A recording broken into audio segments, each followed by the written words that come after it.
Something strange that happens in meditation is that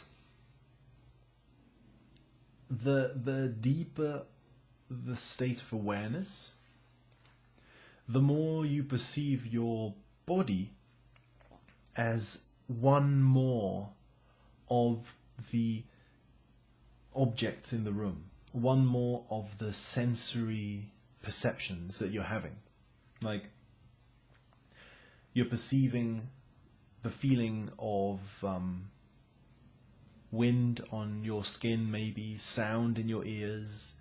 There are smells, there are noises.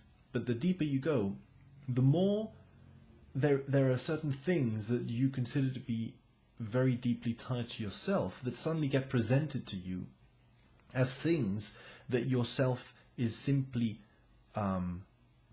aware of. So sensations in your body, the feeling itself of your body,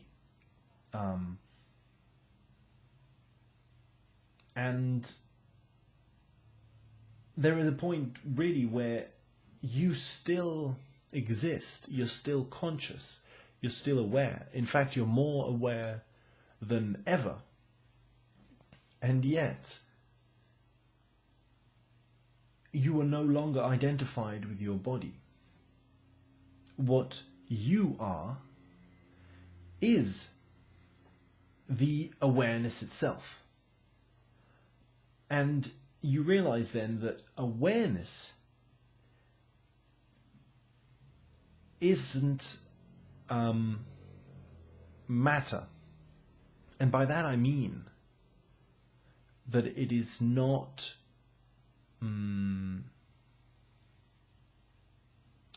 it is not a ghost either. It's not a spirit either, in the way that we usually interpret these things, because those would still be matter, in my opinion. A spirit, as in, a ghost, would still be a very soft, gassy form of matter. It would still be an actual sort of object in space-time. You realize that the self is, or awareness, is what perceives these objects in space-time. But what perceives the objects in space-time is not anything of space-time. It's more as if the self is time. And when you start thinking about time and how time, or time can be seen as movement, in the sense that without movement there isn't time.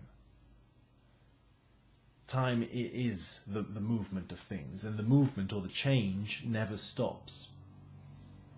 What changes is matter, is what we usually call matter. But it is change, the process of matter changing is time. And it seems as if the self, or awareness, is closer related to that, to time, than to matter. Well, it's, let's say that it's just as related to both. And yet we usually only concentrate on the matter side of it. But matter and time are sort of like two sides of the same coin. I mean, the change of matter is time. So it kind of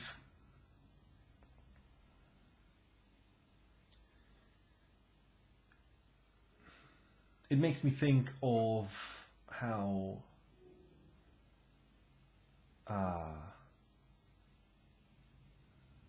space and time are somehow related also. Space really is matter, but it isn't any particular matter. It has that same quality of abstraction as time does.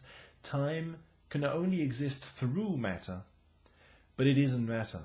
Space can only exist through matter, but it isn't matter. Space and time allow for matter to exist. Matter and space and time are interdependent. They are the same thing expressed in different ways. It's just that space and time are like this movement of matter, this disposition of matter.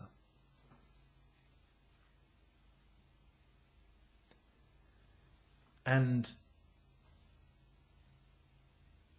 when thinking about dimensions, you see how in some sort of a three-dimensional object colliding into two-dimensional plane is perceived as an event in the two-dimensional plane, whereas for the three-dimensional thing it's a solid object.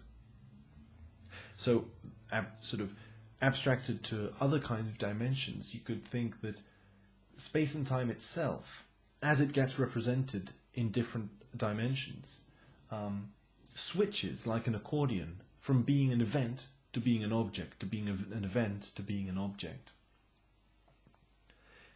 So that what we call the self could be an object in another dimension, which being sort of cut with the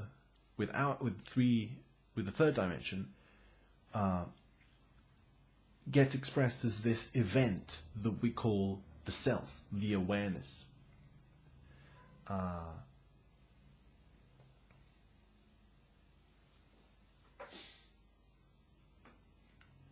And of course, I think when thinking about dimensions, it's easy to envision, as I said, this sort of accordion model of dimensions where you're just constantly flipping from one to the other, to the other, to the other. And there's this endless chain of dimensions.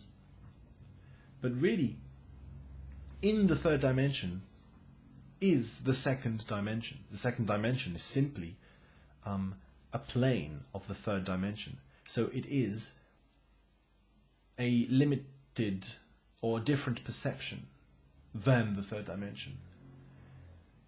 Everything in the third dimension is also in the second dimension.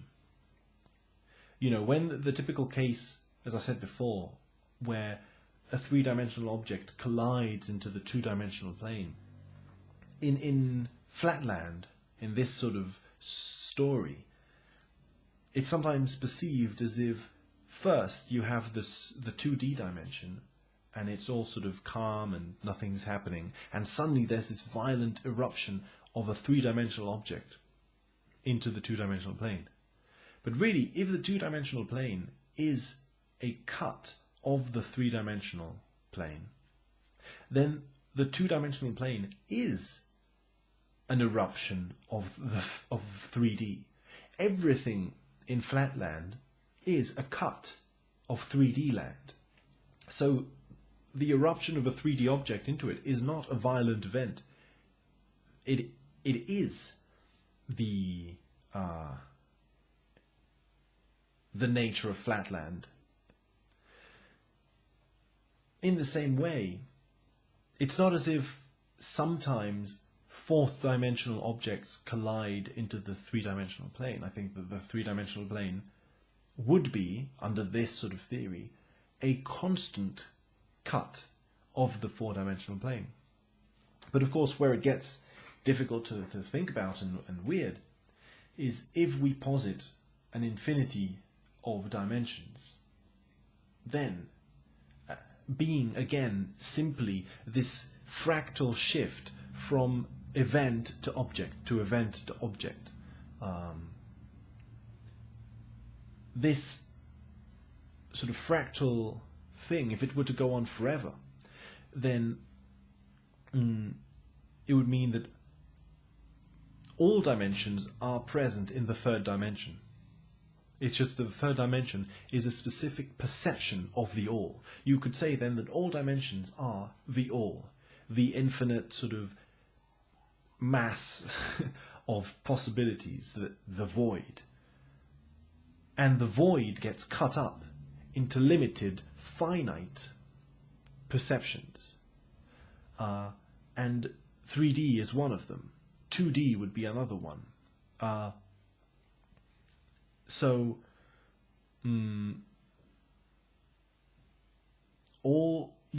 Sometimes it feels as if fourth dimensional objects, fifth dimensional objects, or whatever, are very far away. But they're not far away, because that concept of space and time is only relevant to the third dimension. And the third dimension would be, by its very nature, a cut of the all. So, every other possibility is right here, right now. It's just that we are perceiving a specific perspective on the all. And I think that this jump from event to object, has something to do with the self. That this movement, this unending movement of reality, of time, is somehow connected to consciousness.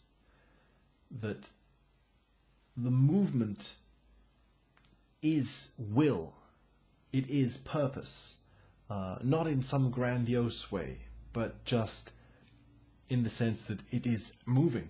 That is, purpose then gets constructed in many different ways, but just the fact of moving from here to there is purpose. And moving from here to there is unavoidable. Everything changes, everything is in constant rise and decay and rise and decay.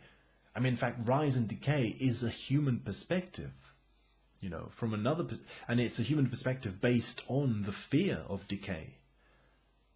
Without fear of decay, then rise and decay would be the same thing. It would just be a constant flow, a constant change. And it seems as if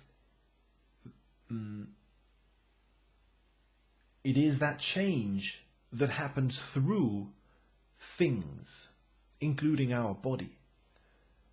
So that awareness is sort of the movement of space-time, therefore of our body.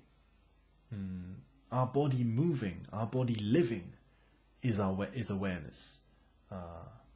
They are completely connected. They are just, as I said, our body is an object, but theoretically, from another perspective, our body is an event. And something that's an event, like our life, would be an object in a different dimension. Which, again, said in other words, would be this sort of cutting of the absolute into specific perspectives. Yeah, I'll leave it at that. Thanks.